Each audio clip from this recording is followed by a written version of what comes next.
Welcome to the Monday Night Service Workshop. D, I just wanted, you can hear me good? Awesome. Okay. So welcome. Tonight we're going to be reviewing Chapter 7, Conference Committees. Quick refresh. We'll open up with the Serenity Prayer.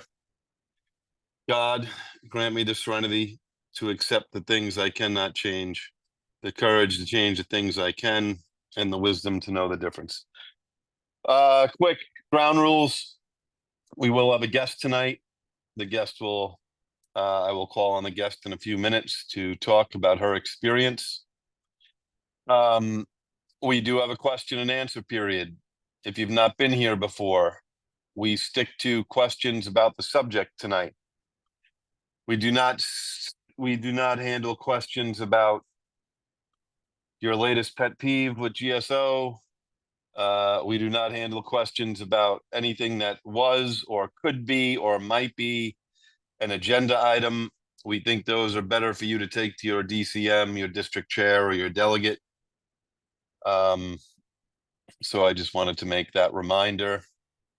Hopefully you read the chapter tonight, and you've already read this chapter, which if you did, you know that if we do things in the committee system, and the committee is our most important thing, then the chapter is very brief, which is why I invited a guest here tonight.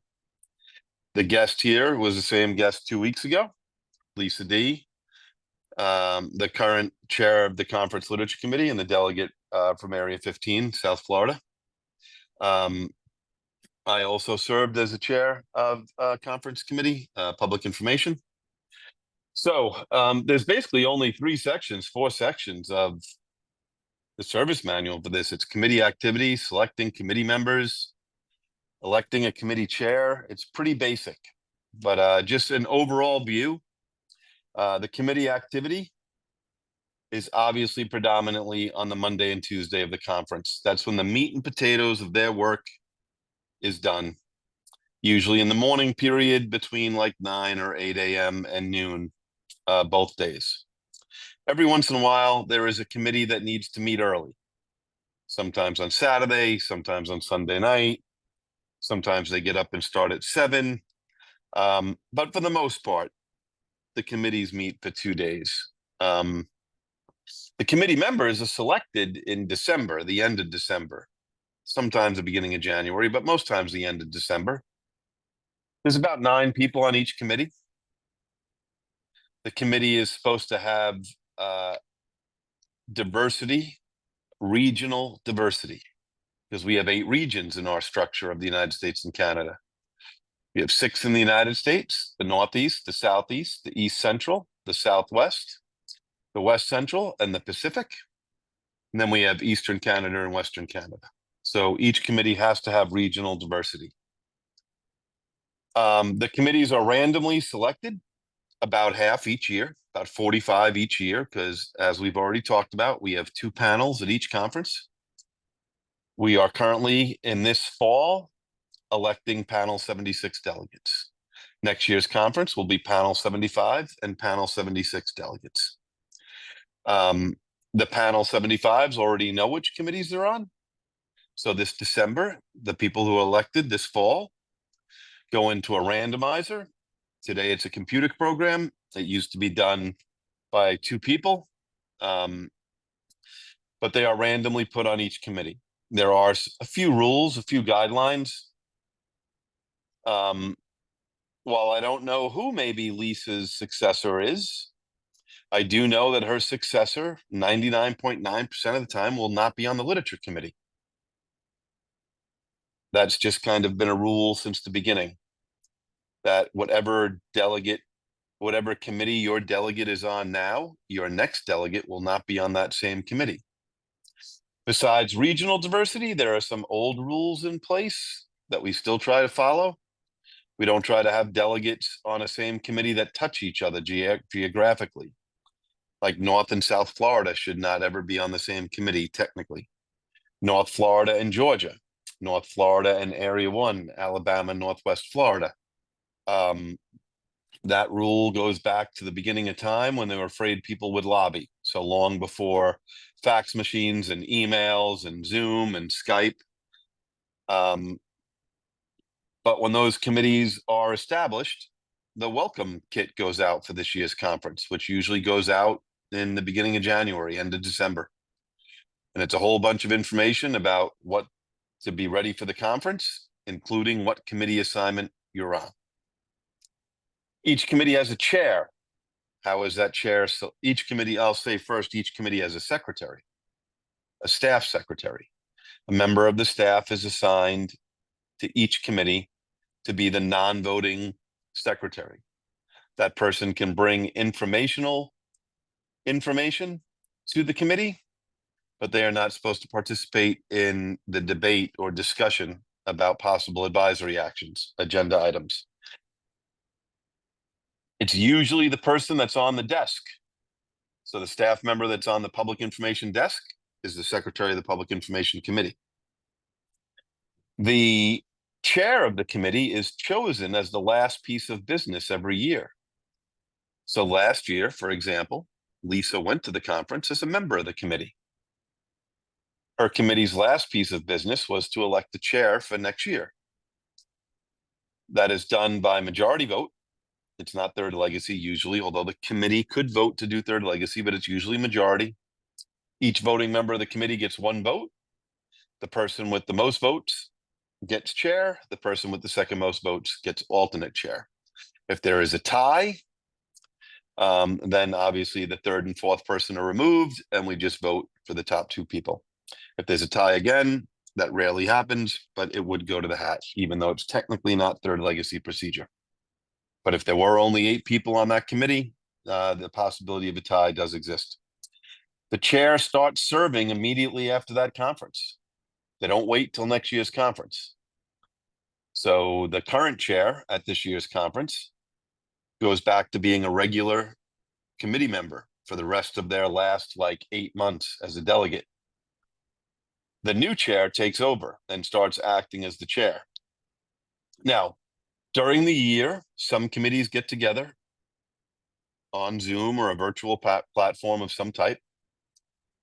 They are not supposed to debate items or have any discussion on agenda items, but they can discuss things like housekeeping, and they could set their agenda, they could reorder it, they could talk about questions they have. During the year, the conference secretary, the conference chair, will keep in touch with the trustees committee chair of their corresponding trustees committee. That way they are up to date on anything that's going on and any hot issues that are going on. The chapter does outline all the different conference committees. I'll run through them right now. Agenda, cooperating with the professional community. Corrections, finance, Grapevine and Lavinia. Literature, policy and admissions. Public information, report and charter. Treatment and accessibilities. Trustees. Those are the main primary committees. There are 2 secondary committees. About 16 of the delegates each year serve on another committee. That would be archives or international conventions and regional forums. So anyone who serves on one of those committees also has a primary assignment. As such, those committees usually meet one night during the week because they're a secondary committee because they don't have a lot of agenda items. The only real change in that is that the year of an international convention bid, which there will be in 2 or 3 years, we've already awarded St. Louis for 2030 and Indianapolis for 2035, but we bid about 13 years out.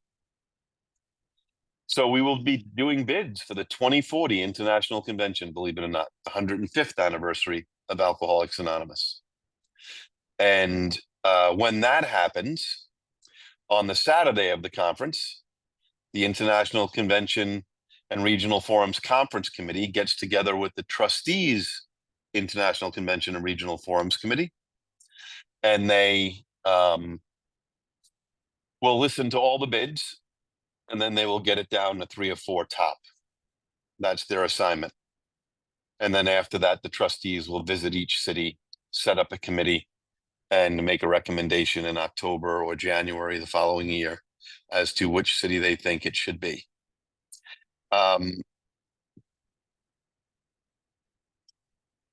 Committees are allowed to take breaks when they want to. They're allowed to decide if they're going to use simple majority, what their legacy voting. They are allowed to decide all kinds of things regarding housekeeping. The chair of the meeting's job is to keep the meeting going, but obviously that chair is also a delegate representing one of the 93 areas. So they have an equal say in discussing the items that are put forth. The conference committees will, on each agenda item, maybe take no action. Maybe they table it. Maybe they recommit it back to the trustees committee and say, this needs enough work, bring it to next year's conference. Or maybe they vote on it. And if they vote on it and it passes in their committee, then it goes on as a recommendation to the full general service conference, where it would require 2/3 to become an advisory action.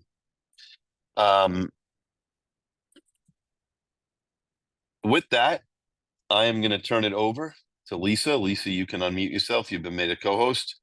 And I'm very thankful that Lisa showed up tonight, especially Literature Committee is a busy committee. I'm sure as a chair, she is even busier. So it should be good for everybody to listen to. Thank you.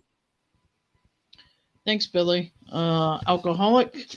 My name is Lisa Dempsey, currently serving Area 15, Panel 75 delegate, and I am on the Literature Committee and the chair for the Literature 76 General Service Conference. And I have some notes about the chapter, and Billy covered quite a bit of what I've got written down here, so I'll go through this rather quickly. He spoke about the committee activity, and generally background material is received in mid to late February, which is only about 9 weeks before the conference. So the committee has background to read, reread, and reread before conference. Sometimes there is additional committee eyes only material to read in addition to the regular background. And the committee eyes only stuff might be draft pamphlets, it could be resumes to review, that sort of thing, in addition to the regular stuff. So, input is received from area members on the agenda items before the conference. There is usually a joint meeting with the trustees prior to the conference, and that's really just in case there are any questions on ongoing projects or more information is needed than what's listed in the background material, some progress report stuff. The conference committee does meet twice at the conference, as Billy mentioned, Monday and Tuesday, and they did change the schedule, so now they typically meet from 8 a.m. to noon for a total of 8 hours. Sometimes the committees will arrange with their secretary to extend their hours and perhaps start earlier or extend through lunch. And I can tell you the second day, the Literature Committee, we did extend a little bit through our lunch on the second day.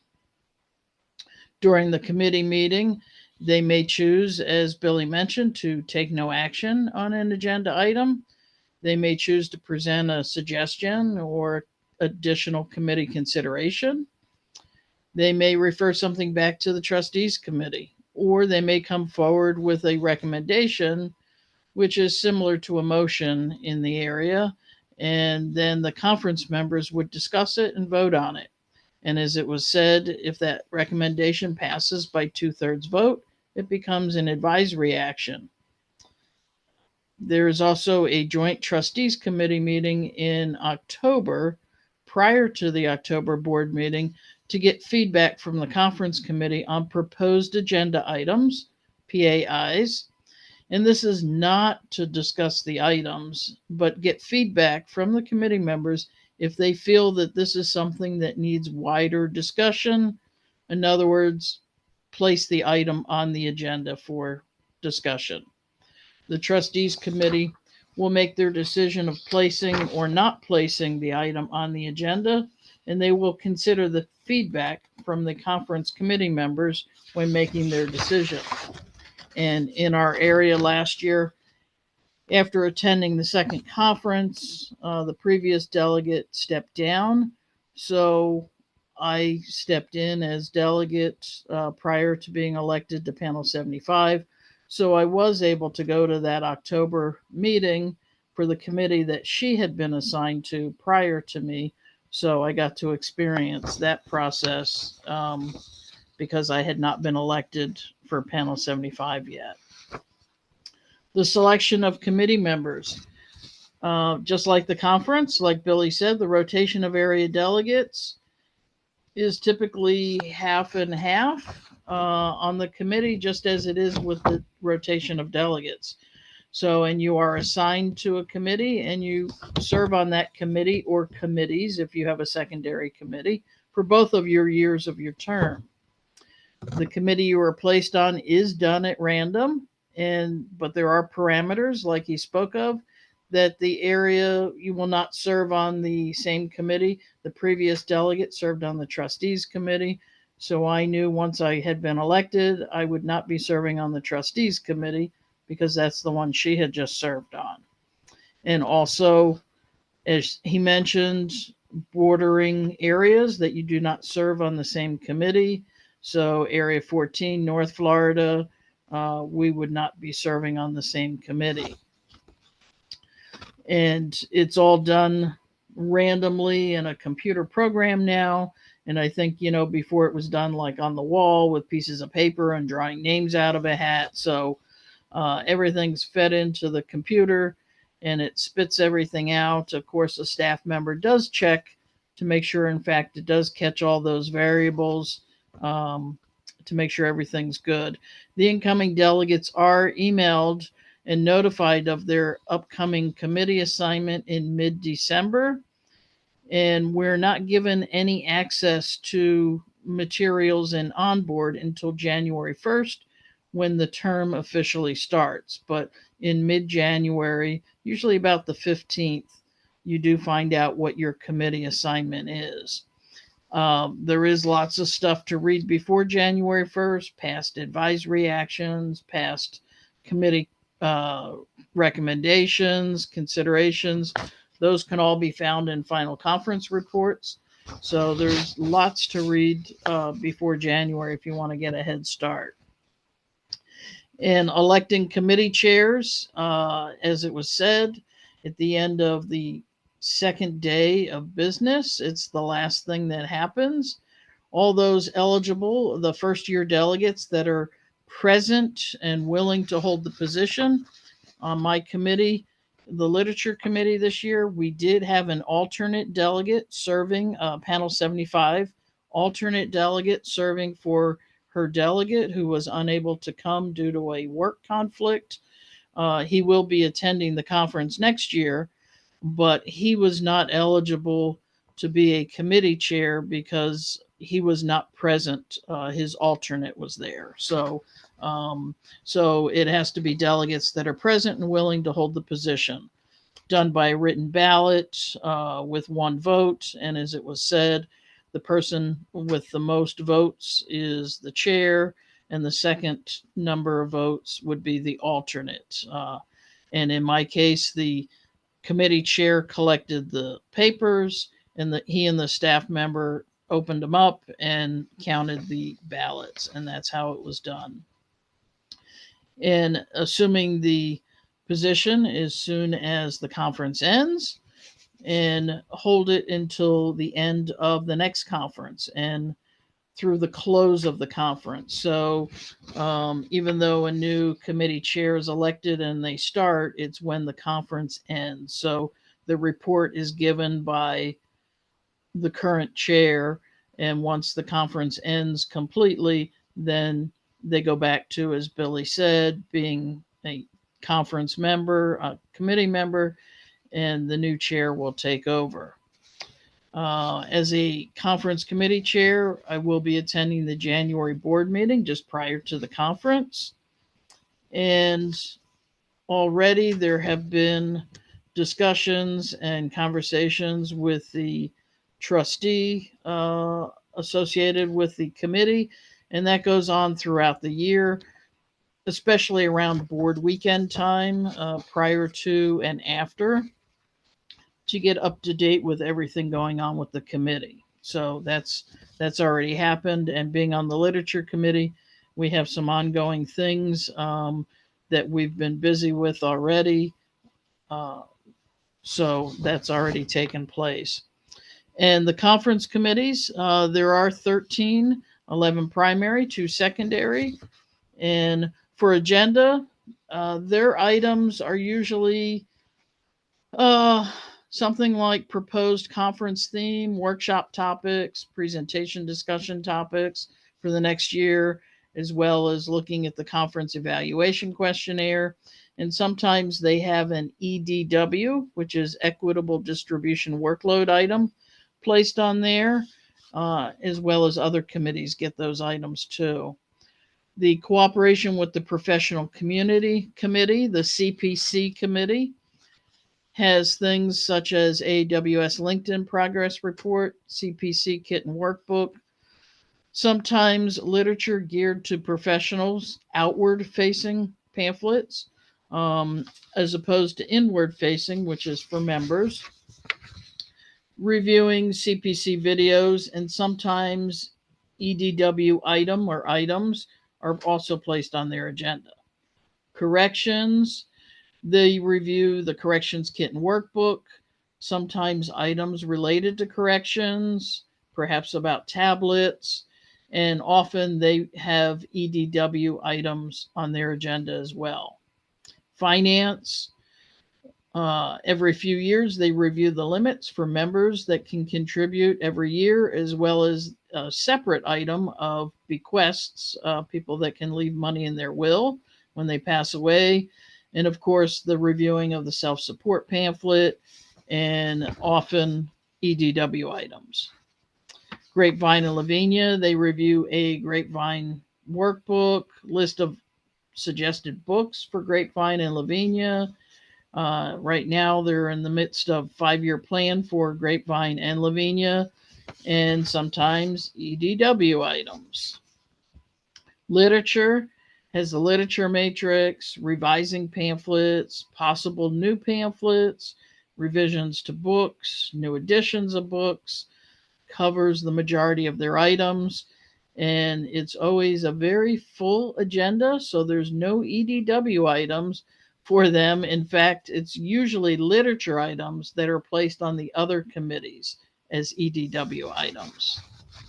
Policy and admissions, they have things on their agenda like the General Service Office General Manager's information regarding the General Service Conference, site selection, review of dates for the conference several years in advance, progress report on the EDW process and plan, sometimes EDW items itself. If they have a delegate who's unable to attend the conference and the area has a temporary replacement, such as an alternate delegate like we had this year, or an area officer, or if they have a permanent replacement, in other words, a new delegate, they would be approved just prior to the conference by the policy and admissions, and then the whole conference body would vote on approving them as soon as the conference opens. PI, like literature, they usually have a very full agenda, so no EDW items for them.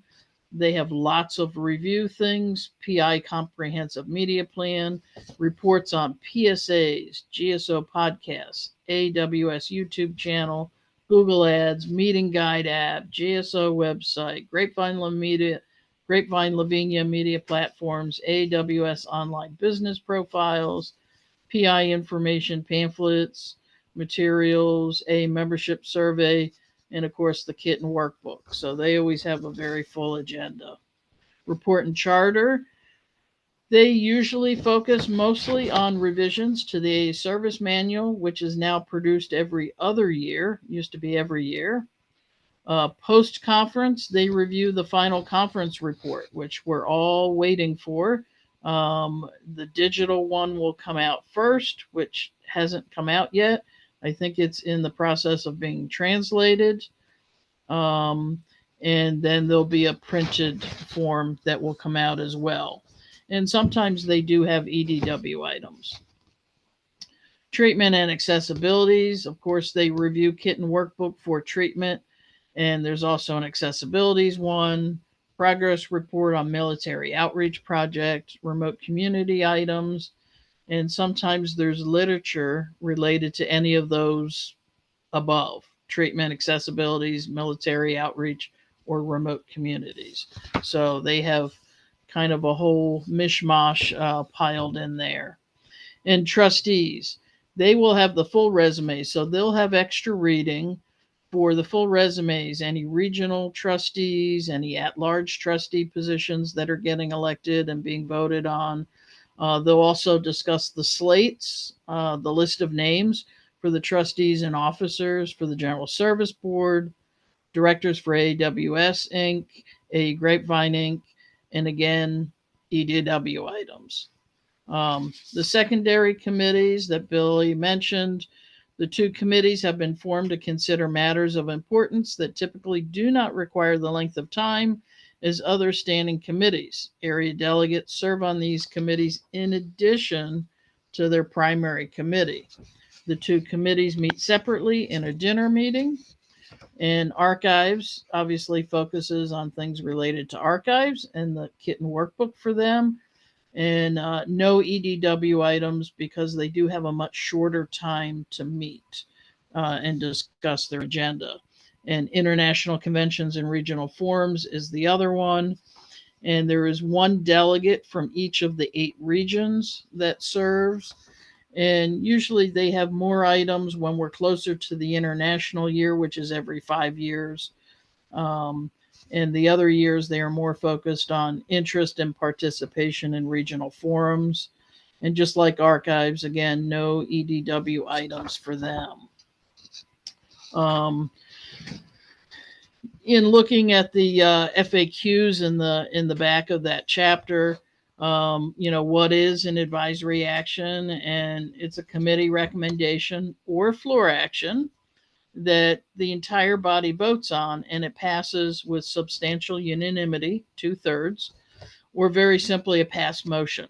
Once it passes, the boards will then carry out those actions as approved. If a conference committee votes not to move forward on an agenda item to the full conference, is it still possible to bring an item forward? Yes. Any conference member can bring a floor action. With floor actions, the conference delegates will vote on decline to hear. If that passes, it is not heard. That's it. It's done. If it fails, we will go through the same discussion process as a recommendation, and it could pass it would be an advisory action. It could pass with simple majority, or it could fail. What do conference committees without a corresponding trustee committee do when other committees have their joint meetings? In the back of the book, in Appendix C, page 108 of the service manual, it shows the conference committees on the left, where the delegates serve, trustee committees on the right, where the trustees serve, and you can see they don't all match up nice and neat. The ones that do match up are corrections, literature, cooperation with the professional community, treatment and accessibilities, public information, archives, and international conventions regional forums. So, agenda is paired with conference, the trustees committee, finance with finance and budgetary, trustees with nominating, policy and admissions. I had to phone a friend and in my region, and I asked a fellow delegate, and she told me trustees, conference committee chair, and they also had a Class A available to them. Grapevine and Lavinia are with the Grapevine board, and report and charter. When I reached out to a fellow delegate in the region about this, he told me they have multiple people to piece it together for them.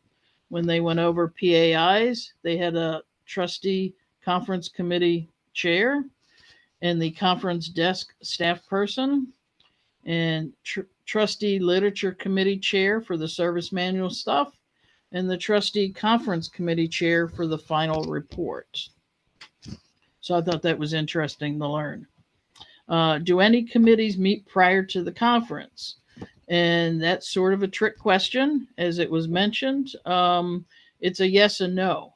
Yes, the committees meet. I think we met twice before the conference. The first meeting was just kind of a meet and greet so we could get to meet each other and know each other. It was shortly after the rotation in the new year. And I believe we did that without our secretary because it was just, hi, how you doing, where are you from, kind of thing. The second meeting, we did have the secretary with us, the staff person for that committee, and it was housekeeping. As it was mentioned, no actual committee work. Housekeeping, the threshold for votes within the committee for a recommendation, the threshold for votes within the committee for consideration to come out. And would those votes be by show of hands, written? What order did we want to discuss agenda items? We get the agenda and they're, marked A, B, C, D. Do we want to discuss them in the order of A, B, C, D, or do we want to take them in a different order?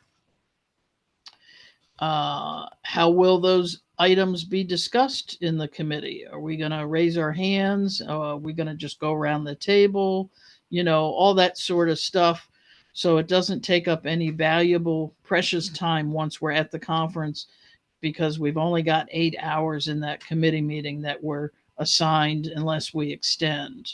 And do we need to expand our committee meeting time at conference? That's something to talk about. Looking at the agenda, hey, do we think we're going to need to add time? Are we going to add time on the beginning, on the end, on one day, both days? So those sorts of things can be discussed, but of course, no discussion on the actual agenda items. That takes place at the conference itself, which even though everybody was at the committee meetings, the housekeeping meetings, it was still just at the conference when, we're all together. So with the literature committee, my experience, there's lots to read, lots of extra reading. This past year, we had a couple of draft pamphlets for extra reading. We had a video to review. And so that was some extra work. After the conference, we had an agenda item that we're still working on to prepare for next year's conference. So the panel 74 members are still very active on the committee until December.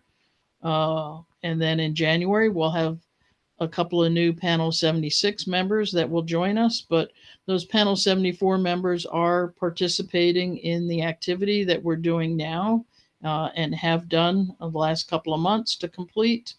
So they have participated in that, and we'll participate until the end of December. If anything else comes up that our committee is asked to do, that will happen. Prior to the July board meeting, I did have a very extensive conversation with the trustee chair for literature, going over items. And I then in turn wrote an email of my notes of the meeting for the committee so they could be fully informed.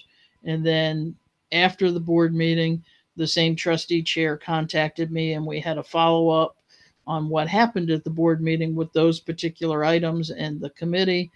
So again, I could type up my notes and send it off to the committee.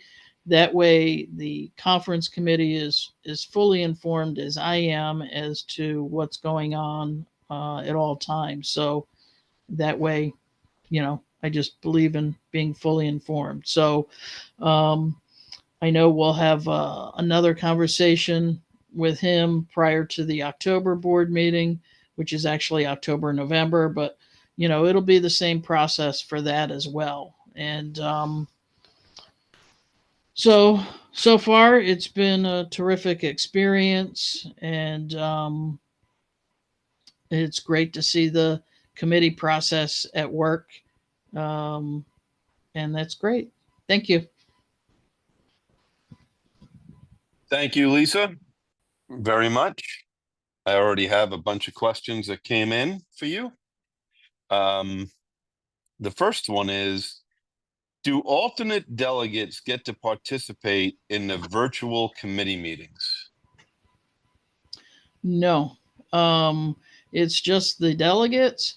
In the case where we had an alternate who was attending the conference in place of the delegate, she did participate in all of the meetings, in the full conference meetings that we had every quarter. Um, and anything we had related to the conference, she did participate. Um, but typically, no. Thank you very much. Let's see, next. Does the conference committee have any input into setting the agenda for its committee?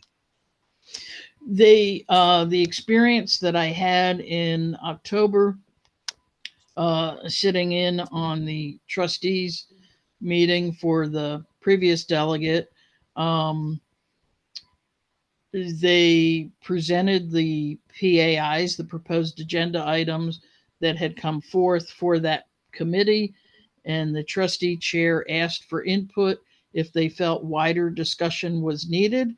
In other words, did we feel that this was a good item to place on the agenda, not debating the item itself, if we were in favor or not in favor of a particular item? Um, and the committee gave their feedback if they felt wider discussion was needed.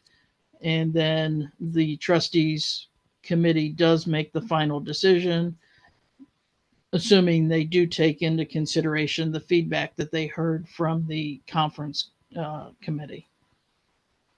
Thank you very much. Next question. Can you explain confidential background that only goes out to certain committees and is not distributed to other delegates? Sure. In the case of literature, we had several pamphlets this year, and they don't distribute that information widely because perhaps there are changes even from the drafts that we first receive. So they do not want things out, especially if it's pamphlets out in circulation. The committee may choose to make changes to the drafts. And then once it does go to the conference floor, there may be additional changes. So they just want to make sure that the final correct version is out in circulation and not any kind of draft material. They want to make sure it's accurate. Thank you very much. Next question. Can delegates who are on committees with confidential background share that confidential background with their alternate so they are prepared?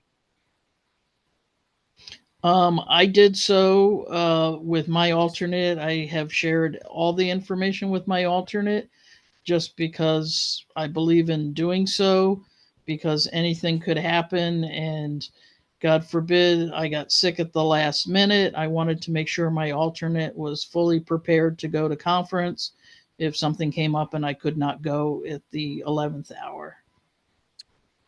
Thank you very much. Could you please explain what is EDW and how does it work? Equitable distribution workload.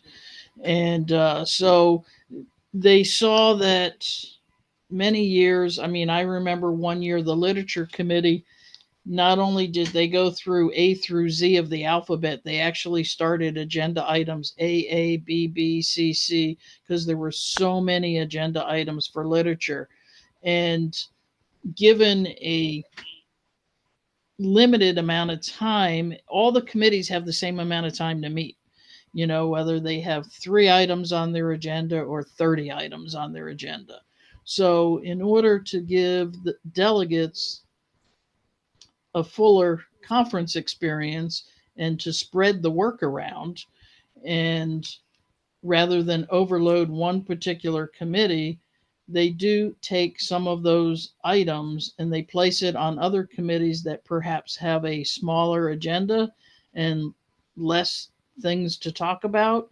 So that way everything gets talked about and things don't get rushed through because one committee has so many items that they make a hasty decision. That way they can be fully discussed within committee. And then if they do come out, everybody discusses them anyway, the whole conference, if it's a recommendation. Thank you very much. This question, to me, it's not about a conference action, but about process. So I'll give it to you. What is the process to update pamphlets to reflect the new preamble? Pamphlets seem to still be being distributed with the old preamble. That's a printing publishing thing. So yeah, that's not an agenda item. So they have stock of literature that's in the warehouses and they go through that inventory of pamphlets or books, and when that is depleted, the next time they need to go to print, they will make updates like the preamble. So that just means they're getting rid of their stock inventory, and the next time they do a printing, the revision will be made. If you're getting it directly from the general service office, that could be more frequent. If you are getting it from your local intergroup central office, they may also have a large stockpile of inventory.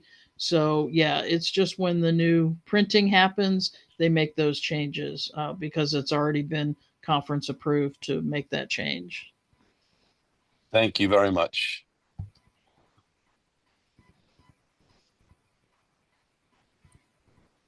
Who are the conference committee secretaries and how are they selected? The conference secretaries, as Billy said also, typically is the staff desk person. So there is a treatment accessibilities staff desk. And so that person is usually the secretary, um, cooperation with the professional community, corrections, um, literature, nominating would be the trustees. So they are typically the staff desk persons. And we just had a rotation this last Friday. So everybody packed up their personal belongings and moved down the hall. So we do have some new, and we have one new staff person, but they've all changed. They've had their rotation. Thank you. Can you tell us what the criteria does the conference committee use to determine if a PAI is a recommendation? Well, my experience was the committee discussed it at great length, a particular item, and then we voted if we felt that we wanted to take this out to the conference floor and have everybody discuss it and vote on it. And our particular committee in our housekeeping meeting, we decided that we wanted a two-third vote within the committee for both recommendations and considerations. So I'm not sure if that answers it. Thank you very much. Okay, let's see. Can the conference committee put a proposed agenda item on their agenda that the corresponding trustees committee did not forward to the committee? Yes, a committee can discuss items that are not listed on their agenda. They can do that. Generally, that would be done at the end once they're done discussing all of their agenda items.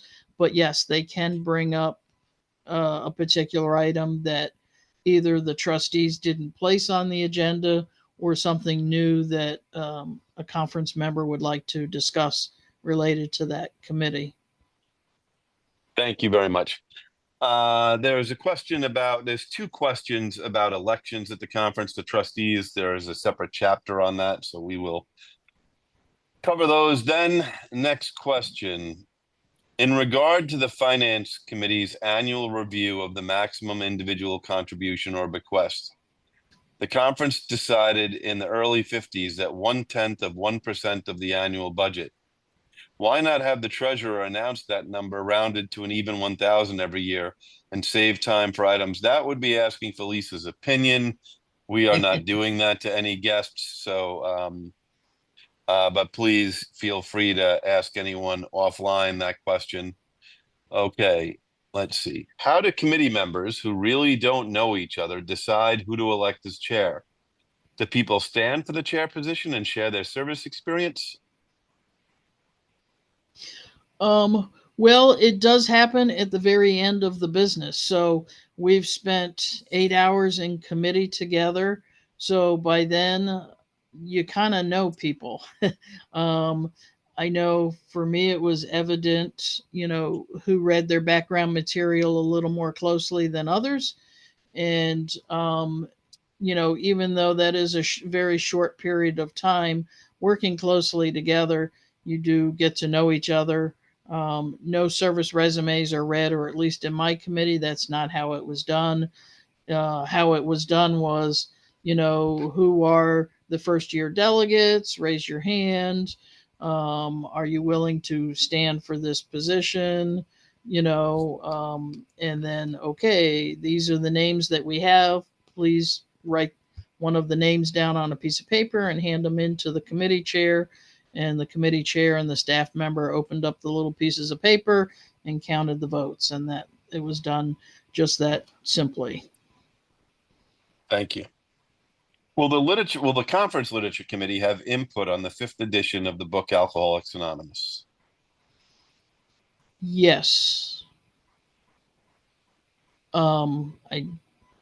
Because it is an agenda item, I don't really want to go into a ton more detail.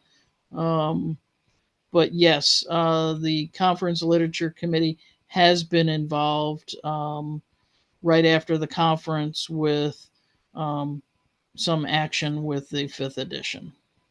Yep, as long as it's processed and not anything in favor. So everyone asking questions, just know that we're going to stick to process and there'll be no comments about whether we love it or hate it or want a 6th edition right away.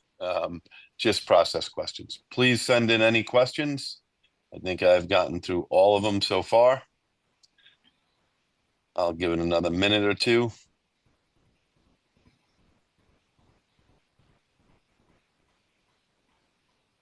Oh, here's a question. How does the committee's recommendations get given to the other delegates?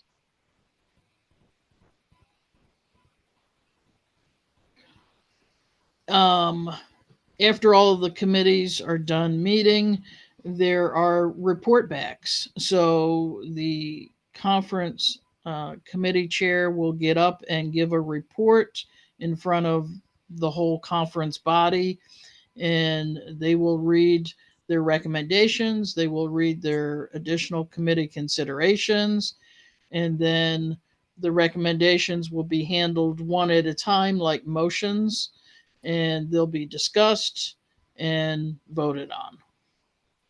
Thank you. Who puts together the background material? The staff. The staff will pull the background material, and it will be translated into Spanish and French and distributed in all 3 languages. Thank you. Okay, one more minute for any question.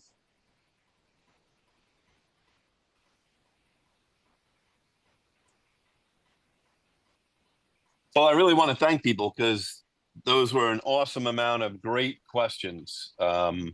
Really unbelievable questions.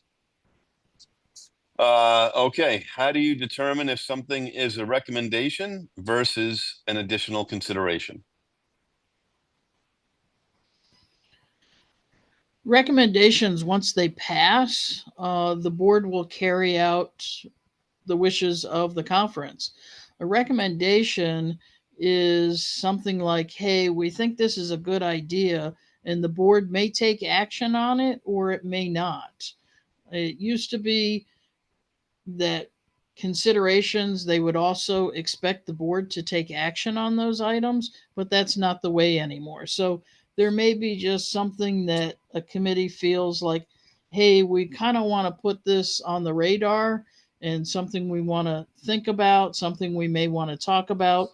It might end up being an agenda item the following year.